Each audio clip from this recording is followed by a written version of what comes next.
إني وجهت وجهي للذي فطر السماوات والأرض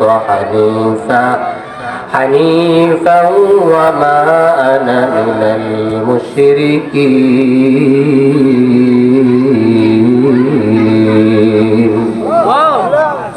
আল্লাহ তাআলা কোরআন শরীফে শিরকের ব্যাপারে 7 নম্বর পারার 16 নম্বর পৃষ্ঠা 2, 3, 4, 5, 6, 7, 8, 9, 10, 11 লাইনে সূরাতুল আনআমের 74, 75, 76, 77, 78, 79 নম্বর আয়াতের মধ্যে বলেন وَإِذْ قَالَ إِبْرَاهِيمُ لِأَبِيهِ آزَرَ أَتَتَّخِذُ أَصْنَامًا آلِهَةً إِنِّي أَرَاكَ وَقَوْمَكَ فِي ضَلَالٍ مُبِينٍ.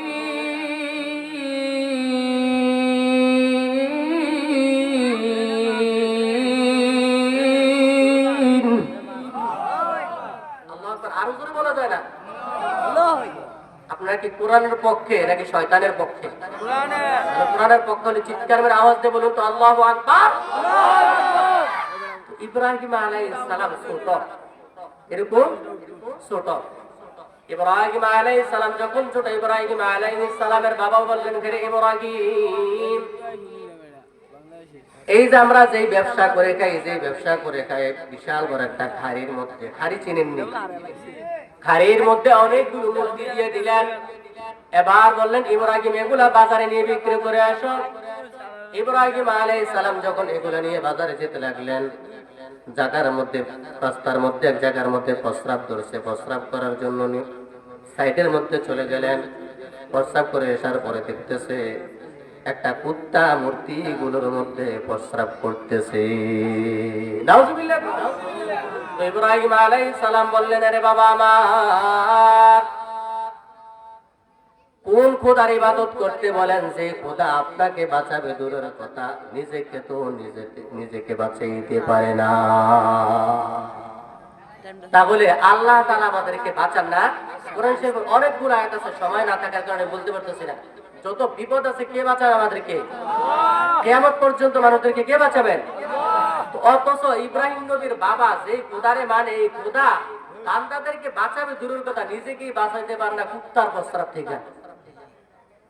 তো ইব্রাহিম আলাইহিস সালাম বলেন, বাবা আমি আপনাকে গুমরাহির মধ্যে দেখতেছি। এরপরে যাই হোক বিস্তারিত আলোচনা, এরপরে আলোচনা কোরআন শরীফের মধ্যে আল্লাহ পাক বলেন, ফালাম্মা জান্না আলাইহিল লাইলু রাআ কাওকাবা।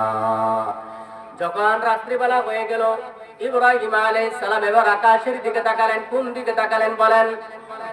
আকাশের দিকে তাকায় দেখলেন, ফালাম্মা জান্না আলাইহিল লাইলু রাআ কাওকাবা ক্বালা হাযা রাব্বি। ইব্রাহিম আলাইহিস সালাম যখন আকাশের দিকে তাকালেন, আকাশের দিকে তাকায় যখন তারকাগুলো দেখলেন, উনি মনে বললেন যে এই তারকাগুলো আমার রব। এই তারকাগুলা উনি রবের সন্ধান করতেছে। কিসের সন্ধান? রবের। তাহলে আমাদের রব একমাত্র একজন, একমাত্র। চিল্লায়ে বলেন তো তিনি কে? আল্লাহ আমার রব, এই রবি আমার সব। আল্লাহ আমার রব, এই রবি আমার দমে দমে তন মনে তারি অনুভব। আমাদের রব একমাত্র। বলেন তাহলে, আল্লাহ আমার রব, এই রবি আমার সব। দমে দমে তন মনে তারি অনুভব। তাহলে ইব্রাহিম আলাইহিস সালামের রবের সন্ধান করতেছেন। কার সন্ধান? ইব্রাহিম আলাইহিস সালাম যখন আকাশের দিকে তাকালেন, তারকাগুলো দেখার পরে বলতেছে এই তারকাগুলো আমার রব।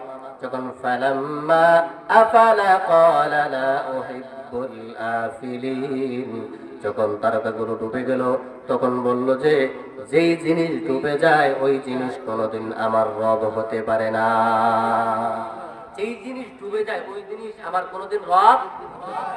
এরপর আল্লাহ পাক বলেন ফালাম্মা রাআল কমারা বাযিগান ক্বালা হাযা রাব্বি, যখন তারকাগুলো ডুবে গেল, যখন আকাশের মধ্যে সুন্দর একটা চাঁদ উদিত হলো, ইব্রাহিম আলাইহিস সালাম বললেন তাহলে এটাই আমার রব। কিন্তু ফালাম্মা আফালা ক্বালা লাইন লাম ইয়াহদিনি রাব্বি লাআকুনান্না মিনাল কওমিদ দাল্লিন।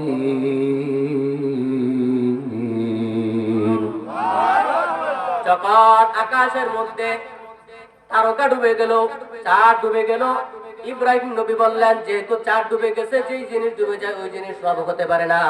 এরপরে যখন ফালাম্মা রাআশ শামসা বাযিগাতান ক্বালা হাযা রাব্বি হাযা আকবার, বলে যে তারকা থেকে চাঁদটা বড়, চাঁদের থেকে সূর্য বড়। তারকা থেকে চাঁদ বড়, চাঁদের থেকে। এবার যখন বিশাল বড় সূর্যকে দেখছে, এটার বেশি পাওয়ার, বললে যে এটাই আমার রব।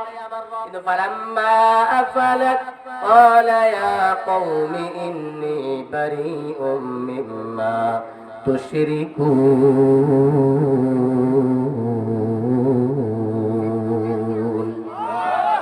যখন দেখলো যে তারকাগুলো ডুবে গেল, চন্দ্র ডুবে গেল, সূর্য ডুবে গেল, এবার বললো যে সম্প্রদায় তোমাদের সাথে আমার কোনো সম্পর্ক নাই। এরপরে বললেন ইন্নী ওয়াজ্জাহাতু ওয়াজহিয়া লিল্লাযী ফাতারাস সামাওয়াতি ওয়াল আরদা হানিফাও ওয়া মা আনা মিনাল মুশরিকিন।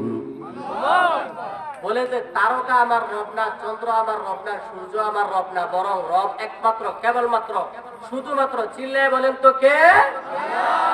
তাহলে বলবেন যে হুজুর আমরা মুশরিক না, তো এত আলোচনা করেন কেন? আচ্ছা, আমরা মুশরিক না, কিন্তু ফাঁকে ফাঁকে কিছু কিছু শিরকি আমরা কাজ করে ফেলি। মনে করেন যে আপনি সকালবেলা চলে যাচ্ছেন ইলিশগঞ্জে বাজারে, এদিক দিয়ে, এবার বলে যে আলমগীর, তখন আলমগীর মিয়া কি মনে করে, আয় সকালবেলা আমার এই পিছন দিক দিয়ে ডাক দিয়া আমার সারাদিন একবারে বাড়ি করে দিলি। এমন বিশ্বাস মুসলমানের মধ্যে আছে না নাই? এ তো শিরিক, এটাই তো শিরিক, এটাই কি? এবার যদি ওই যে দোকানদার গুলা সকালবেলা যদি গিয়ে বলেন ভাই আমাকে 1 কেজি আটা দেন, 1 কেজি আটা দেওয়ার পরে পকেটের মধ্যে হাত দিয়ে দেখলেন যে টাকা নাই, বাড়ি থেকে নিয়ে আসতে দিতেছি, বলে যে সকালবেলা বাকি নিয়ে সারা দিনের জন্য গজব লাগাইলা। আছে না নাই? তাহলে তো প্রতি পদে পদে আমরা শিরিক করি। তাহলে শিরিক কেমন? বেশি করা লাগে না, অল্প করলেই যথেষ্ট জাহান্নামে যাওয়ার জন্য?